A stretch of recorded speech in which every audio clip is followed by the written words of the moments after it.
Right, so welcome to Gareth McGlynn, who's our latest guest on the build up to the 2021 season. Gareth, you're very welcome along. Cheers, Kevin. What's a crack?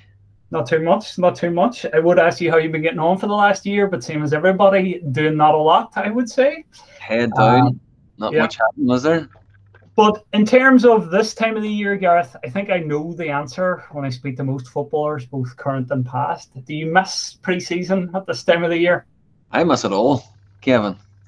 Pre-season, match day, training. You get to my age now. What am I? 29 or 29? 39 next year. You miss it all. You miss the crack, the banter, even if it is pre-season.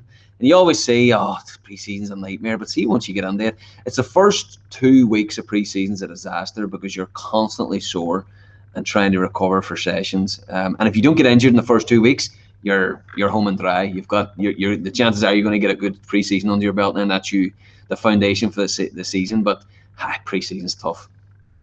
Then if I go all the way back, Gareth, and I was speaking to somebody recently about that Shells game, one of your early games where Derry were 3 up and it came back to 3-3. But if you think back to like when you were 16 or so breaking onto that team, like was it a big challenge like coming into a senior team and doing training with them when like you were a very, very young player? Like? I was a 16-year-old with probably the build of a 10-year-old boy. I was that skinny and scrawny. Funny, that was my first goal against Shells, but that was the Derry McGlynn team, like the one that they had Judas at the back for them. You know that boy. And I was working at Harry's at the time, and Keely was living in Donegal, and I was working in the bar in lunchtime, and it was I don't know, maybe a Thursday or a Friday, and who walked in with pizza, and I was going, what's he doing here on a Tuesday? I never seen the man even in Donegal, never mind down in Harry's. And of course, 10 minutes later, up round the back, who appears? Derry McGlynn. So that was like well before it even came out. And I was going, right, pizza's on the move. But no, they were when I call them they had the best players, the most experienced players. They were top side at that stage. We were struggling, probably below mid-table. We went. I think it was. I don't remember being 3-0 up. I remember it being 3-1. And me thinking, we're 3-0 up then, were we? Yeah. Right, I can't remember which one I got was the second one, but Collar set me up for it. But I remember thinking, Jesus, this is going to be easy after going 3-0 up. And then they obviously just ratcheted up a couple of gears and it ended up 3-3. But that was early on. I think I was 16 at the time, maybe coming 17. And then obviously over the years, like you played under a lot of different managers, trained under a lot of different managers. Is there anybody that had like a very strange pre-season, a really good crack pre-season that you just think back on like, geez, that was the best of them, or any of them that stick out in your memory one way or the other? Well, there was a few dinosaurs that I played under, and it was just GAA. I mean, I played a lot of Gaelic when I was younger in Hurley, and it was just the same. It was running around the pitches, figure eights. Derry McGlynn was one of them, him and Dykesy. I mean, the two of them were, if you combine the two ages, they were at least 350 years of experience. They were just so backward and old school. It's unbelievable. So somebody that surprised me when I went to Bowes, Fenlon was quite old school when it came to pre-season. It was always the first 2 weeks was constant running. There was nothing with the ball. Kevin Mahan, who I played under at the very beginning, he would have been quite, even at his time, he would have been quite ahead of the game. It would have been a lot with the ball, a lot of sprints, the box to boxes. That was the big runs, you know. And then Stephen Kenny kind of took it even further, and it was all with the ball, all five-a-side, tight pitches, kind of high intensity pre-season. And you know what? Those pre-seasons, you didn't even realise you were working hard. You were just flat out that much. You were so focused on the ball, you didn't realise how hard you were working until you come off the pitch and you went home that night and you were in bits. But there was a couple of tight ones in there, I have to say. And it was always how you looked after yourself off the pitch as well. You know what I mean? If you went in the piss for 8 weeks and you come back to pre-season, it was always a wee bit harder. Because even 2008, 2009, I would have went away for the whole of the off season, the Australia and New Zealand, and coming back after that was tight. And I'm just lucky that it was Stephen Kenny was in charge then, because if it had been Fenlon or even Keeley or Dykesy or anything like that, I would have injured myself right away. I think, and correct me if I'm wrong, Gareth, you might have been on one of those pre-season camps where Stephen took everybody to Portugal or Spain, one of them ones. Aye. So my experience generally when you take a load of footballers away, it's a bit like a school trip, and there tends to be a bit of crack and a few pranks and a few jokes. Like, were there any stories from those trips or was it just a really good team bonding experience to get everybody away for a couple of weeks? Well, my first experience with that was actually under Kevin Mahon, and I was only I would say I was maybe 17, 18. My memory of these things is shocking. But I just remember Kevin Mahon's been, I mean, they're phenomenal experiences. Like the food, the facilities, the accommodation, the training, it's all unbelievable. Like I have to say, people always think that's what it is a jolly up for the boys before they get into the season. But the training that you get out there it's double sessions every day, you know what I mean? And you don't really get that here. You can get it, but it's either raining or it's snowing or something's happening. But Kevin Mahon's one was tough. I remember now his wasn't as tough as Stephen Kenny's. Kevin would have let us go out maybe once or twice, and there was a few nights out, but no stories that I can divulge. And then in terms of, like either at Derry or Bowes, were there guys that were really fantastic trainers that you worked or played alongside, and then the reverse were there lads that were absolutely terrible trainers and then they turned it on once you get onto the pitch on a Friday night or the weekend? Well, that's it. There was good trainers and there was bad trainers. There was boys that when you were picking your team, the way you have a wee match at the end of training, you would always have your 3 or 4 boys that would be just unbelievable. Darren McCready was one of them. He was phenomenal at training, 5-a-side matches, tight pitches, just confined spaces. He was able to get you 2 or 3 goals within a space of 2 or 3 minutes. He would have been one. Paddy McCourt obviously stands head and shoulders above everybody. Liam Coyle. That's all the bad trainers. All the good trainers. Then you've got the Eddie McKellans, the Eamon Dohertys, the Higgses. Although Hargy was surprising a good trainer. Hargy was a lot of people think Hargy was a bit of a lazy so-and-so. No, but he was a decent trainer when he put his mind to it. But you just pre-season especially, you just get on with it. It was just a matter of getting the miles and the miles under the tank. You know what I mean? It wasn't about anything else. There was always a competitiveness in training for places and stuff like that. But early on in pre-season, it was just about getting through it, and you usually helped each other through it as best you could. You mentioned a couple of players there that would stand out, of players that you've played alongside. I suppose a question in your time in the league, who was the hardest player that you played against? Either physically hardest player that you played against, or the lad that gave you the toughest time when you were up against them? Let me see now. Physically, you would have had a few. Paul Doolan was quite physical. Paul Zam was huge. I remember a couple of I mean, if you think about it, centre midfield, it was me and Eamon Doherty, not the biggest, and there was him. I think Martin Russell was still around at that time. Him and Martin Russell in the middle of the field, and it was just a constant battle and a tight pitch in Richmond. The ball was in the air quite a lot. Derry at that time wouldn't have been playing the sexy football that they played under Stephen Kenny, so that was tough. We had some great battles with those two. Who else? Left back wise, when Owen Heary played left back against me a couple of times, he was decent. He was a hard. You never felt as if you shrugged him off. You know what I mean? If you got past him, you got half a yard, he would always try and get back to you. It would remind you of a boy that played Gaelic when he was younger. Like Gaelic, they always come back at you no matter if you're 10 yards away. So he would have been good. And then the Murphy, the wee left back for Cork, he's a good wee player. I always had good battles with him, and I enjoyed the battles with him. But he got the better of me a few times now. You talked about positions there. Most people would remember you playing most of your time out on the wing for Derry. Did you have a preference for out on the wing or in the centre of the park for where you want to play? Well, I always played in the centre of the park when I was younger, and then the first couple of years at Derry, 16 and 17, I played in the centre of the park, and then I went out to the right, and then I was shifted from there, the 10 to orthodox 4-3-3 up on the far right.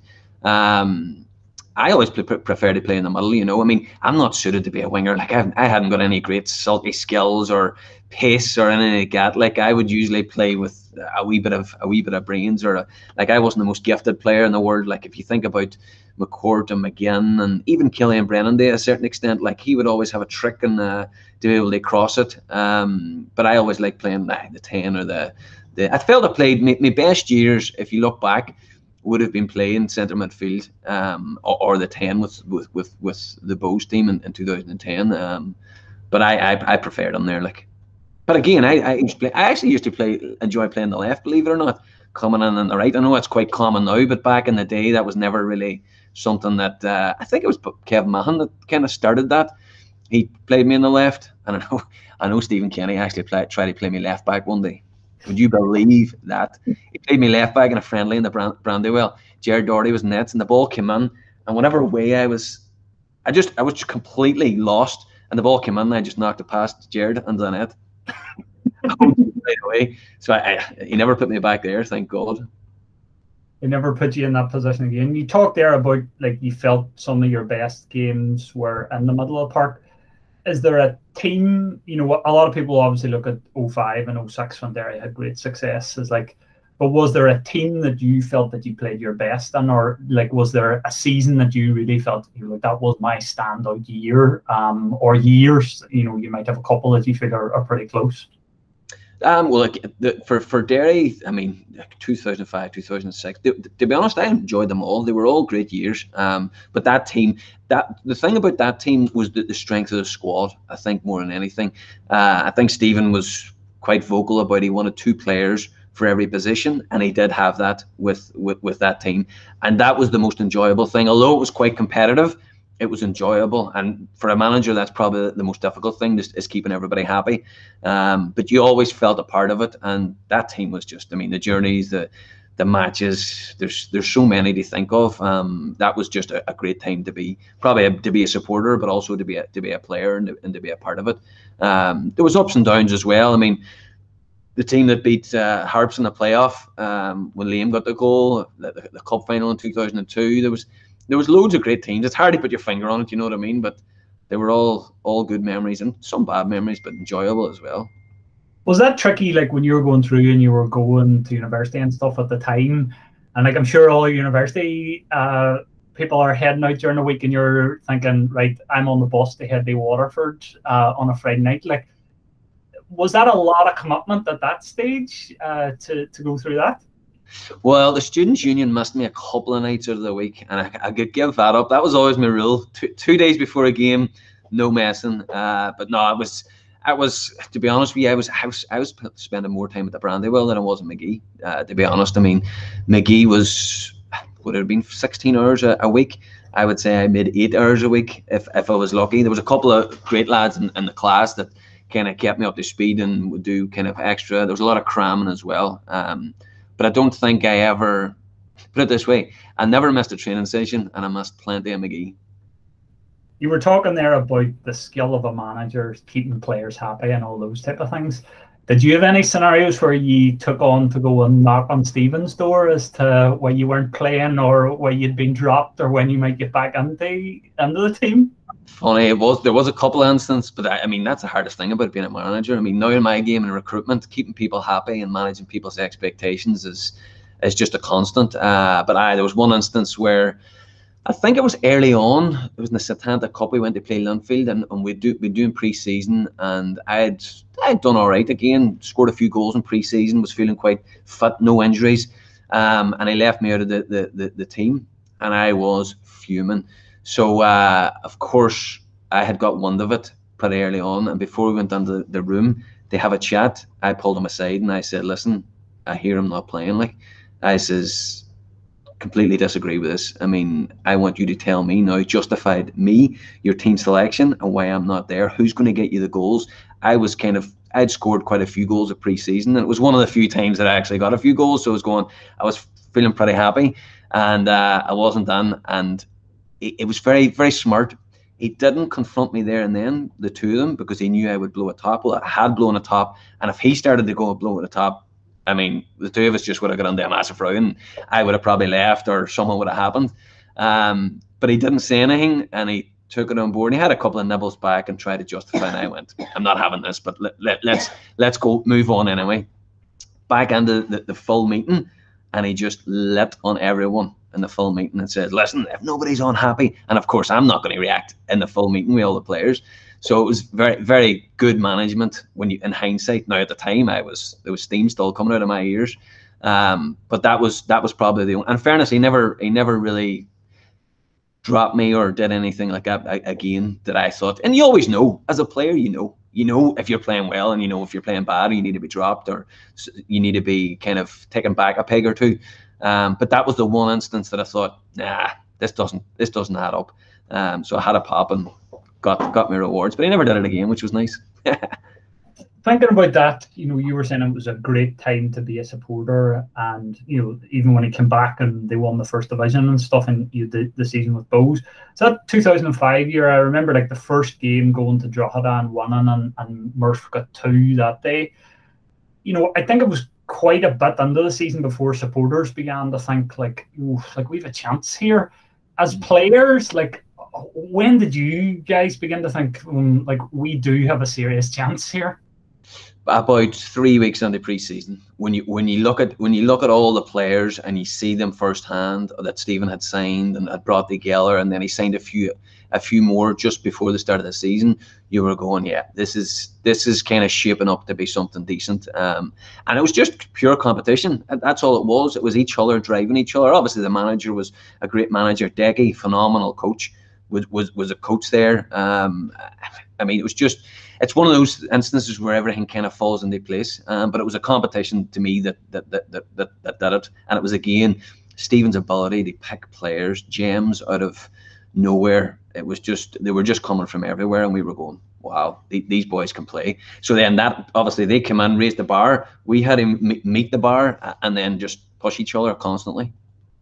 So then you obviously took a couple of years, went and played in Australia, went and played in the US as well, slightly different level, but I assume that was slightly more pleasurable doing pre-season in those conditions in a very cold Brandywell or Wilton Park in January. Hey, you would think it, right? You want to try doing pre-season at 38 degrees in the heat in Perth. It was torture. I swear to God, I would do it any day of the week in the Daisy Field, on the road, in the snow. Not in the heat. I prefer the cold anyway, but it was torture. You couldn't even breathe. It was one of them ones. I mean, you can't breathe when it's snowing outside and you're running around the Daisy Field or the Brandywell. But see, trying to breathe when there's no air, there's just, it was terrible. It was torture. And New York wasn't as bad. It wasn't as hot. In terms of, you saw the games last year. In terms of just as a player that has a very keen interest and goes along very regularly, how would you like Derry to play in the next year or in the next season? And like, do you have a style of football, types of players that you really, if they were on the TV or whatever, you're like, I'm going to sit down and watch that match because like they play in a nice way, or I really like how the manager has set up the team, etc. You just want to see a good competitive game. I think that's Derry City when we're playing at the Brandywell. Even at my time since 2000. We were always competitive in the Brandywell. There was a stage there when you were going to matches going, are we going to be competitive? Are we not going to be competitive? And listen, the staff, the current management team, I believe have done an incredible job getting us to Europe, getting us a run in the cups. Even before that, Kenny Shields getting us a cup, getting us into Europe. So it's difficult. It's about getting, and it's like Stephen, it's about getting all those young players together at the same time, picking up the best, obviously mixing it in with your 6-month contracts if you can, 2 or 3 of them, not too many. But I think the identity that they're going for this year, we'll see the benefits of that, and we'll see a good, young, energetic team that's going to give everything, and they're going to be competitive. No, there's going to be mistakes being made. That's a given, but it's how quickly can the players learn from that mistake, and how quickly can we get the identity back of how we play, and get Declan and the rest of the team, the management team, to be able to say, right, this is the way we're going to play. And you might have 2 or 3 ways of playing, and I think that's important as well. I think we've seen this year with Liverpool, it's all well and good having one way to play, but whenever you have 2 or 3 injuries or things aren't going your well, you've got to have a backup plan. And I think in general, football and League of Ireland, there's always been one way to play. There hasn't been anybody that's kind of gone against the grain or kind of disrupted the way that League of Ireland teams play. And I think it's there to be disrupted, you know. Couple of quick questions to finish up with you, Gareth. You were saying, I'll not mention your age again of what you're turning next year, but there's a number of young players, the Ronan Boyces, the Patrick Ferries, those guys breaking through at a similar age to you, where a couple of years older. You know, if you were able to go back and look at your 16 or 17-year-old self and give them that classic one piece of advice or something that you know now, like, what would that be, having had the career that you had? I think challenge yourself. Don't be waiting on people to challenge you. I think that's one thing that, and again, that comes from a cultural thing. You've got to want more, and you've got to challenge yourself. You've got to ask questions. You've got to want to better yourself. I think people are too passive in general now. I actually played against those guys. They had a friendly down at Ilia, and I was playing. Wow, how old did I feel? Whenever I was playing against them young boys. But I just challenge yourself. Don't always go with the grain. Go against the grain. Be confident. And listen, the underage staff that they have there now are incredible, and they're doing a great job. So they just listen to the boys that are coaching them, but also ask the question and challenge the coaches in a good way, in a way that's going to benefit you personally, but also within the team. If they ask you to do something, ask them why. Look at the big picture. Understand the big picture. It's almost like players now. Coaches are telling players what to do, and we're producing the same type of player all over the world. That wee bit of magic, that wee bit of something different, that's what everyone's looking for. And we know Derry City's a selling club, and if they want to, there's nobody in the Derry City Academy wants to just play for Derry City. They want to play for Derry City, and then they want to move on, and that's the way it should be promoted to them. But they got to show something different, and the only way you'll do that is from understanding the game a little bit better, and better than everyone else. So the only way you do that is by asking questions and challenging people. So you mentioned the current Ireland manager, who has been your boss on a couple of occasions. Everybody always generally has like a favourite Stephen Kenny story, or a story that they tell, that how they explain them to other people. Do you have one, whether it be funny, like, you know, his attention to detail? Like, I've heard so many over the years, but I'd be interested in hearing yours. To be honest with you, they're all out there. From not turning on the lights in a pre-match chat up at Fun Park, the talking to players out the back window, it's all there. He's not the most practical man in the world, but I tell you what, he's not a half bad manager. He isn't indeed. Thank you very much, Gareth. One quick question that we generally finish up with people, saying everybody's stuck in the house and stuff. What have yourself and your good lady wife been binging or box set watching over lockdown to try and pass the time on? What have we? Is it Ozark? Yep. The West Wing. Generally, that's been the two that have stood out for me. That and go ahead. No, I wasn't going to say anything. Those are the two. I'm not a big TV man, but I have to admit Ozark was decent.